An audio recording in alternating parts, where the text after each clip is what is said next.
എടോ ഇന്ന് കടയിൽ കുക്ക് ലീവായിരുന്നു കേട്ടോ. തലേന്ന് രാത്രിയാണ് ഞാൻ അറിയുന്നത് നാളെ കുക്ക് വരില്ല എന്നുള്ളത്. എന്തായാലും രാവിലെ അങ്ങോട്ടേക്ക് വെച്ച് പിടിച്ചിട്ടുണ്ട്. പരിപാടിയൊക്കെ ഇതാ അങ്ങോട്ട് തുടങ്ങിയിട്ടാ. സത്യം പറഞ്ഞു കഴിഞ്ഞാൽ അടിപൊളിയായിട്ട് കുക്ക് ചെയ്യുന്ന ഒരാളാണ് ഇവിടെ നിൽക്കുന്ന പ്രീതി ചേച്ചി.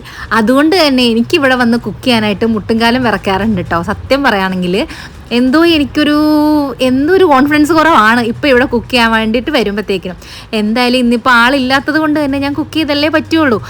പിന്നെ നമ്മുടെ സ്വന്തം ചേച്ചിമാരൊക്കെ ഉണ്ടായത് കൊണ്ട് അവർ അത്യാവശ്യം നല്ല രീതിയിൽ എന്നെ ഹെൽപ്പ് ചെയ്തു കേട്ടാ. എപ്പോഴത്തേയും പോലെയല്ല, സാധാരണ ഇവിടെ വരുമ്പോഴത്തേക്കിന് ഇത്രയ്ക്ക് ഹെൽപ്പിനുള്ള ആളും കൂടെ ഇല്ലാതാവുമ്പോൾ പെട്ട് പോവാറുണ്ട്. പക്ഷെ ഇത്തവണ അടിപൊളിയായിട്ട് എനിക്ക് ചെയ്യാൻ വേണ്ടിയിട്ട് പറ്റി. വലിയ ടെൻഷൻ ഇല്ലാതെ കാര്യങ്ങൾ മുന്നോട്ട് കൊണ്ടുപോകാൻ പറ്റി. എല്ലാവരും മീനൊക്കെ കഴുകി തന്നു, അരച്ച്, അങ്ങനെയൊക്കെ പല കാര്യങ്ങൾ ചെയ്തു തന്നുകൊണ്ട് ടപ്പേന്നെല്ലാം ചെയ്ത് മാറ്റാൻ പറ്റി.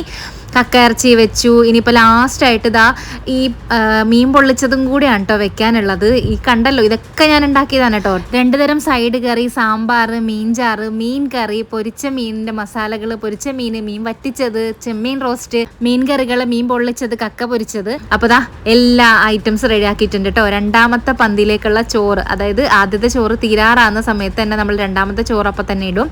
അപ്പോൾ അതിന് വേണ്ടിയിട്ടുള്ള ചോറും കാര്യങ്ങളൊക്കെ നമ്മളിതാ റെഡിയാക്കുകയാണ്. കുക്കാണ് ഇതെല്ലാം ചെയ്യേണ്ടത്. ഓരോന്ന് തീരുന്നതനുസരിച്ചിട്ട് ഉണ്ടാക്കി കൊടുക്കുക എന്നുള്ളത് കുക്കിൻ്റെ കടമയാണ്. അതുകൊണ്ട് തന്നെ പപ്പടം തീരുന്നു, മീൻ തീരുന്നു, അങ്ങനെ പല സാധനങ്ങൾ തീരുന്നതനുസരിച്ചിട്ട് റെഡിയാക്കി കൊടുത്തുകൊണ്ടിരിക്കുകയാണ്. ഇന്ന് ഞാൻ സൈഡായിട്ട് ഉണ്ടാക്കിയത് കടലയും ചേനയും കൂടെയുള്ള കൂട്ടുകറി ആയിരുന്നു കേട്ടോ. പിന്നെ ക്യാബേജും ക്യാരറ്റും കൂടെയുള്ള തോരനായിരുന്നേ. പിന്നെ സൈഡായിട്ട് ഇഞ്ചിക്കറി ഉണ്ടായിരുന്നു. അച്ചാറൊക്കെ ഇന്നലത്തെയാണ്.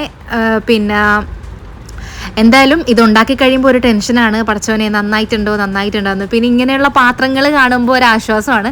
ഇത് ലാസ്റ്റ് എൻ്റെ തിരക്കൊക്കെ ഒഴിഞ്ഞപ്പോൾ ഞാൻ പോയി എടുത്ത 2-3 പാത്രങ്ങളാണ് കേട്ടോ ഇതൊക്കെ. ഇത് കാണുമ്പോൾ ഭയങ്കര ഒരു സന്തോഷം തോന്നാറുണ്ട്. സത്യം പറഞ്ഞാൽ ഇതിൽപ്പോൾ ഒരു സന്തോഷം വേറെ ഇല്ലയെന്ന് തോന്നും കടയിൽ വരുമ്പോഴത്തേക്കിനും. അപ്പോൾ ഇതൊക്കെയായിരുന്നു ഇന്നത്തെ എൻ്റെ വിശേഷങ്ങൾ കേട്ടോ. കുറച്ച് കഷ്ടപ്പെട്ടാലും അതിൻ്റെ റിസൾട്ട് അടിപൊളിയാകുമ്പോഴത്തേക്കിനും നമുക്ക് ഭയങ്കര സന്തോഷമാണല്ലോ. കഴിച്ചിട്ട് പോകുന്ന ആൾക്കാരുടെ മുഖത്തുണ്ടാകുന്ന പുഞ്ചിരിയാണ് ഏറ്റവും വലിയ സന്തോഷം എന്ന് പറയുന്നത്.